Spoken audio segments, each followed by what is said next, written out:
Hello and welcome back. Today I'm going to be watching a video, England, France, and this is the title of it. What we're reacting to and watching is Did France and Britain Almost Unite into the Franco-British Union? This is a short animated history, and I mean, throughout throughout a long period of time of Western Europe, we're always, duking it out. They're always in some sort of conflict. It seems like there's so much history behind it, and multiple times it seems like one was, we were just watching and reacting to the 100 Years' War, kind of like a short little documentary on that, and reacted to that, and it looked like England took a huge portion of France at one time. I don't know for how long. It was the 100 Years' War. I'm kind of blanking. It could have been a long time. I don't think it was, but that just went back and forth. But it seems like it was definitely possible,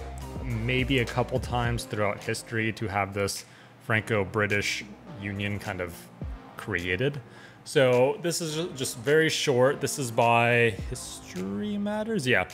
By History Matters. I like these. These are just like kind of straight to the point, because I'm sure I'll learn something here about how many times exactly, or a lot more clear of a picture of how close this could have been, if history was slightly altered, perhaps. Let's jump in and let's see how close these two huge nations, for the longest of times, have gotten to this kind of union. France and England, later Britain, have not had the best relationship. In the 500 years before the end of Napoleon, the two have been at war for 164 of them, and the rest of them they spent not exactly being keen on one another. Yet, throughout the last 700 years, there have been numerous attempts to unify the two entities. But how close did they come to fruition? Yeah. Did Britain and France almost become one country? Now, the first time... And this is like, you hear about this throughout time, not quite the Union, but, England at the time, Britain later, getting close-ish. I don't know how close they were to conquering France ever, but it was just like, you hear about it all the time, lands going back and forth throughout hundreds of years, and just never heard anything about a Franco-British Union between these two. I don't know how popular this is over there, but I've never really heard of this before, although I could see, since they've been fighting forever now, until what, like the past 100 years? I don't know, when was the last kind of battle or war between these two countries? I can't even think of it. Like, they've been fighting forever, but they've also been, like, in our lifetimes and our grandparents' lifetimes, just like, seems like really good allies, always on the same side. One will support the other, thankfully. So good question right there. I need to answer. Unification was at the height of the 100 Years' War, when England, with the help of Burgundy, had won numerous victories. Look at this map right here, the 100 Years' War. I think it might not be close because there's still a lot of land to France, but that's a pretty significant amount of France just like gone. I wonder how, like, what mistakes were made, I guess you could say. I think there's a lot of kind of turmoil in England at this time, which obviously led up to the War of the Roses. I always mix that name up. Just kind of like the Civil War there, different houses kind of battling, choosing sides. So if they're really unified, if England was very unified and had this goal, to me it seems like they could have taken it, because is France in this? Paris in this? Because looks like Paris is right around there somewhere. I think, isn't it like somewhere around here?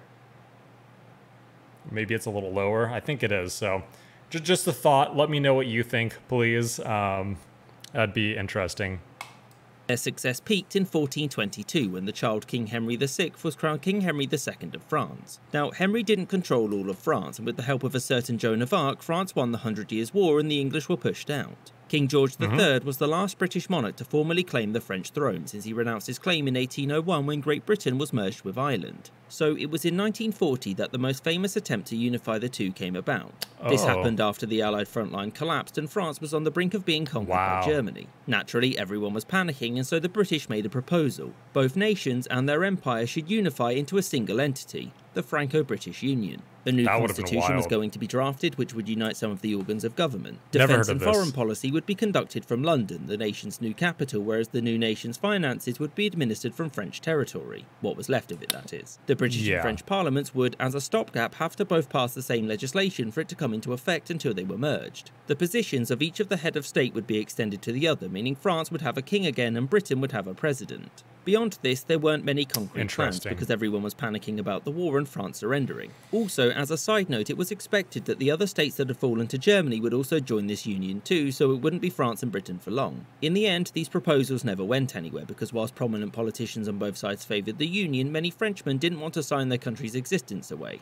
Yeah, I feel like both countries are so extremely proud of their country, of their culture, their patriotism to their country goes back so long. I don't think this would ever realistically happen, and if it were to happen, if these two countries forced it, I feel like it would not, maybe not go well as in like a war or anything, but it just wouldn't be like a smooth at all for a long time, over a generation. It seems like they're two proud nations, rightfully so for many reasons, and yeah, the people would definitely not be happy about it. I think that's a pretty sure thing right there. But I feel like they're thinking about this in 1940, they said, during World War II. It just seems like this, what they're trying to accomplish here in 1940 during World War II, kind of just turned out to be NATO in a way, in the future, adding a lot more countries against, this ever happening again, the wars. So I think that's maybe what it kind of merged to. It was kind of just this side thought, and it kind of merged into like, hey, why don't we just make Europe united and hopefully stronger for many reasons, economic, war, etc.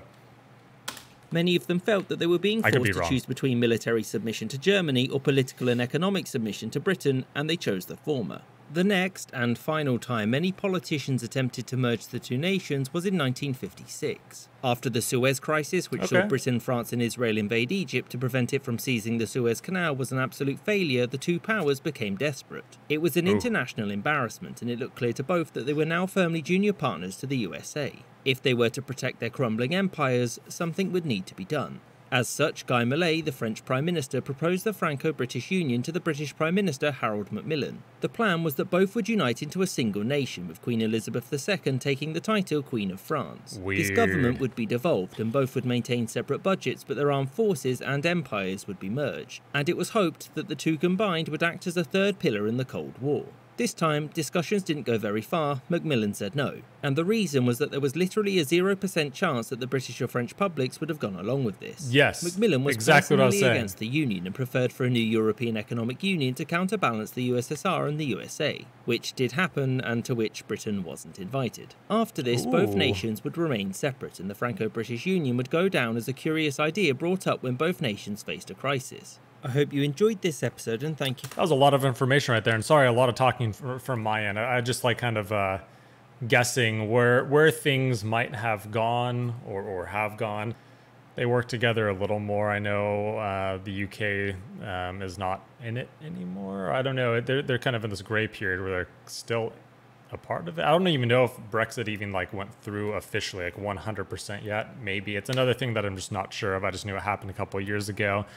And yeah, very controversial as well, what I hear. But I feel like that would be a pretty big split to a video that I should maybe stay away from. But I don't know much about it other than leaving the EU. I think the video was pretty just straightforward, and I thought, yeah, like the British or the British and French public would never roll with anything like a union between these two countries. They're both really strong, really powerful, big populations, good, economically, very good military. I think they would just kind of, hopefully, I feel like they do work.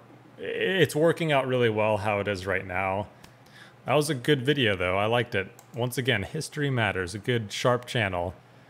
Comments though, comments. When you hate Britain so much, instead of being in union with them, you'd rather just be occupied by someone else. Woo! I know it's a joke. It's just making fun, poking fun. The only time where Africa would have been a country. I know. It's incredible how much those couple European powers back in the day controlled, Africa and just kind of split it up. It's pretty, like Africa is massive. Germany is really good to make enemies into friends. It's happened multiple times. Britain and France are like those two people who grew up hating each other, but then start dating when they were adults. Yeah, I mean, they seem like pretty good friends now. I feel like you beat each other up so much throughout hundreds of years that you kind of, yeah, maybe you make fun of each other and you poke fun, but you also, in the back of your mind, like really respect your neighboring country as well. I mean, I would. It's pretty wild. It's like when two sports teams are just head to head every year. They just like hammer each other. They're so good, you never know who's gonna win. They probably hate each other, but also at the same time, you have like mad respect for that team, that person, that country. But maybe I'm wrong. I don't live there, but that would be my thought as well. I feel like you get that respect for that country, even though you might poke fun. Franco-British Union. I prefer Frangland, personally. Frangland. Can't even say it. France and Britain have not had the best relationship. 35 wars in 1,000 years, which makes it the biggest rivalry in human history. Yeah, they've been hammering each other for a long time. Definitely let me know what you think, especially if you live in one of these countries or around. And seems like they kind of got close to this in the past, like just one conquering the other, but at the same time, not really. I don't know if that doesn't make sense at all. They took a huge part, in the 100 Years' War.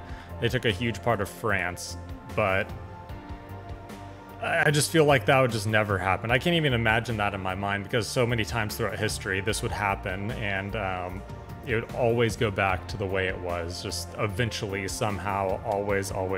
So yeah, once again, let me know what you think, especially living in these countries. Could that have been possible in the past? And what do you think about it now? What do you think about this video? I like to hear all about it. So until that time, we'll discuss in the comments, and have a good rest of your day.